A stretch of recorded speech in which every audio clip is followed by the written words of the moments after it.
Ya ikhwani, di saat perang Uhud terjadi, ada satu nama seorang perempuan yang sangat-sangat masyhur di kala itu. Bahkan pada saat kematiannya mengundang ribuan para malaikat Allah untuk menyambutnya. Siapakah ia? Tak lain adalah Nusaybah bint Ka'ab. Pada saat itu Nusaybah bint Ka'ab lagi memasak di dapur, sementara suaminya yang bernama Sa'id sedang beristirahat di bilik kamarnya.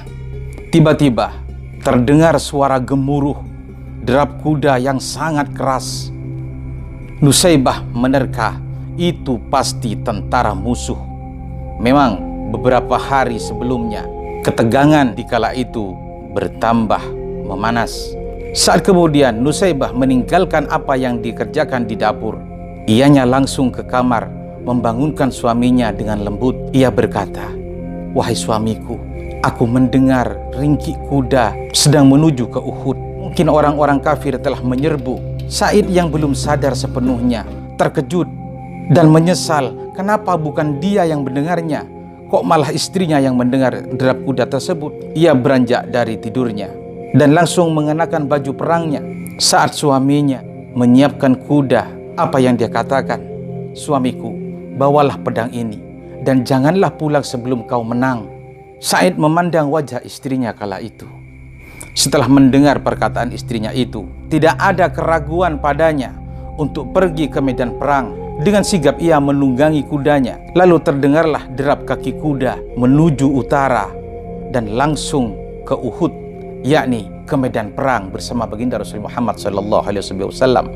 Dari tempat yang lain, baginda Rasul melihat kedatangan Sa'id di kala itu dan baginda Rasul tersenyum kepadanya. Senyum yang begitu tulus dari baginda Rasul Muhammad menambah semangat dan keberanian si Sa'id di kala itu. Di rumah, Nusaybah duduk dengan gelisah. Kedua putranya yang masih berusia 15 tahun, Ammar, dan adiknya Sa'ad yang lebih muda darinya 2 tahun, memperhatikan ibunya yang sedang cemas. Tiba-tiba muncul seseorang yang sangat gugup. "Ibu, ada salam dari baginda Rasul Muhammad bahwa suami ibu barusan gugur di medan perang. Beliau telah syahid." Nusaybah tertunduk sesaat.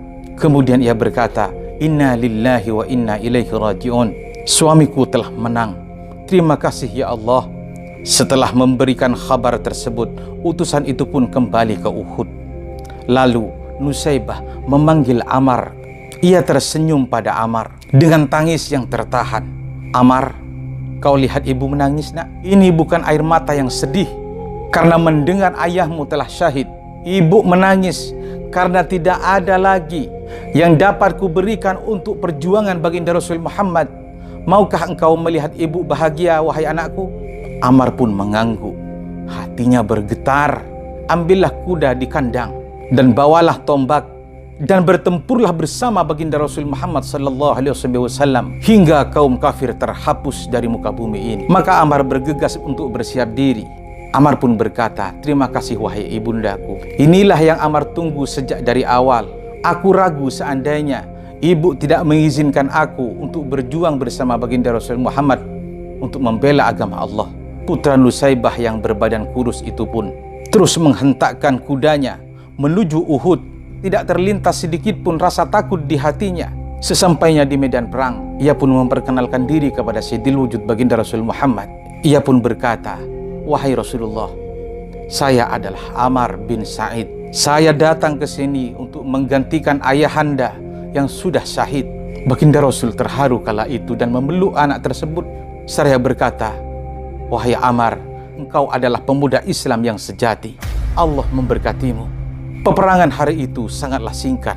Pertumpahan darah terjadi sampai petang. Di pagi harinya, salah satu utusan berangkat menuju rumah Nusaybah. Setibanya di sana, wanita yang penuh keikhlasan itu termenung menunggu berita. Kemudian Nusaybah berkata, "Kabar apakah yang kau bawa, wahai utusan Rasulullah?" Sedikit gemetar suaranya di kala itu. Sebelum utusan itu membuka suaranya, ia pun melanjutkan, "Apakah anakku telah gugur di peperangan?" Utusan tersebut tertunduk sedih. Ia pun mengatakan, "Iya, anakmu telah gugur di peperangan. Inna lillahi wa inna ilaihi raji'un. Lagi-lagi Nusaybah menangis di kala itu. Kau berduka wahai Ummu Amar? Nusaybah menggelengkan kepalanya. Tidak, saya tidak berduka. Aku bahagia, aku gembira, aku hanya bersedih. Siapa lagi yang akan aku berangkatkan saat masih anak-anak? Mendengar kalimat tersebut, saat dikala itu yang berada di samping ibunya berkata, "Ibu, jangan remehkan aku. Aku akan tunjukkan bahwa Sa'ad adalah putra dari seorang pemberani." Nusaybah terperangah dengan ucapan anaknya tersebut. Ia pandangi wajah putranya. "Kau tidak takut wahai anakku?"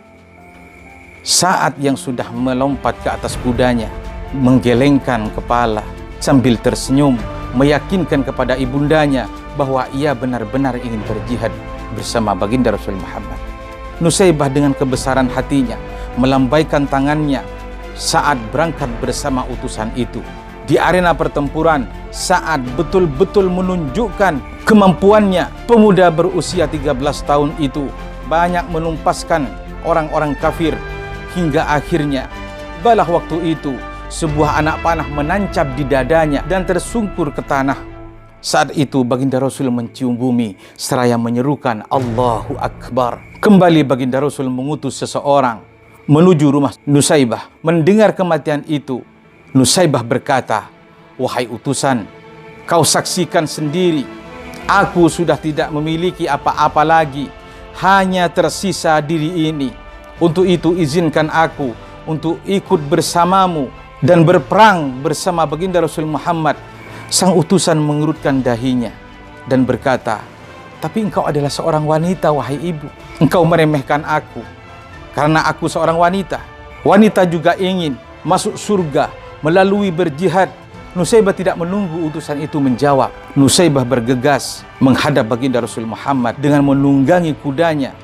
Setibanya di Uhud, baginda Rasul mendengarkan perkataan Nusaybah akan keinginannya untuk berperang bersama baginda Rasul Muhammad. Setelah itu baginda Rasul berkata dengan tersenyum, "Wahai Nusaybah, bukan waktunya wanita untuk mengangkat senjata saat ini. Untuk sementara, engkau ambil obat-obatan, kumpulkan obat-obatan yang ada, kau rawat semua orang-orang yang terluka, dan kau urus orang-orang yang sudah terbunuh.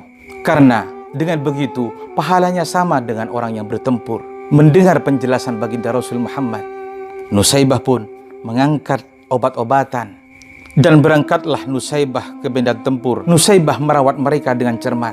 Saat Nusaybah memberikan minum kepada salah satu korban terluka, rambut Nusaybah terkena percikan darah.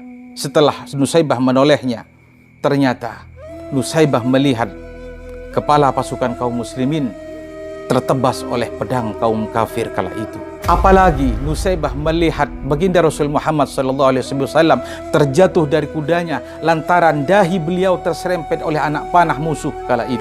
Nusaybah tidak dapat menahan diri. Dengan gagah berani diambillah pedang para prajurit Islam yang sudah meninggal dunia. Ia pun membabi buta, ia pun menghunus pedangnya sehingga kaum-kaum kafir pun lari terbirit-birit ya ikhwani. Bagaikan singa betina yang sedang kelaparan. Puluhan kafir pun tumbang di tangannya, sehingga ada seorang kafir yang mengendap-endap dari belakang dan menebas tangan kirinya kala itu hingga terputus. Ia pun jatuh tersungkur ke tanah dan terinjak-injak oleh kuda, sehingga tubuh Nusaybah terhempas.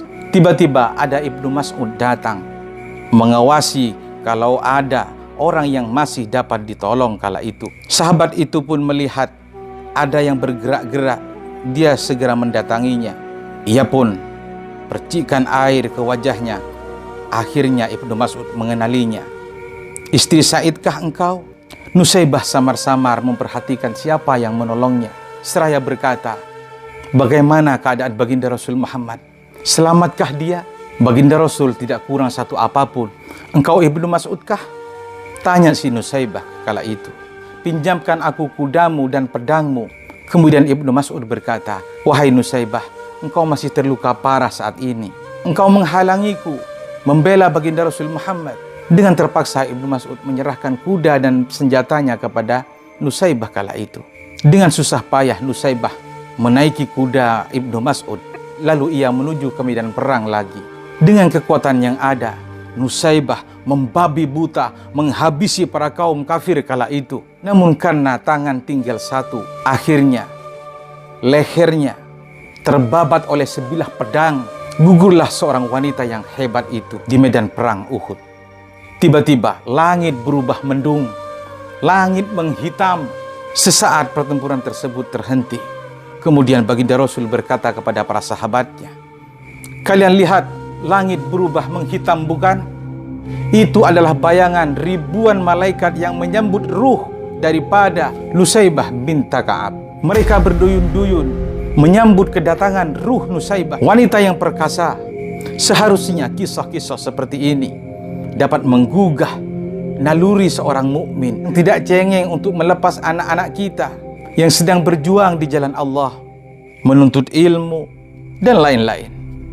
Semoga hikayah ini dapat menjadi ibrah bagi kita semua untuk meningkatkan suatu keimanan kita kepada Allah Subhanahu wa taala. Wallahu a'lam bissawab. Subhanakallahumma wa bihamdik asyhadu an la ilaha illa anta astaghfiruka wa atubu ilaik. Saya Bidar Abdullah. Assalamualaikum warahmatullahi wabarakatuh.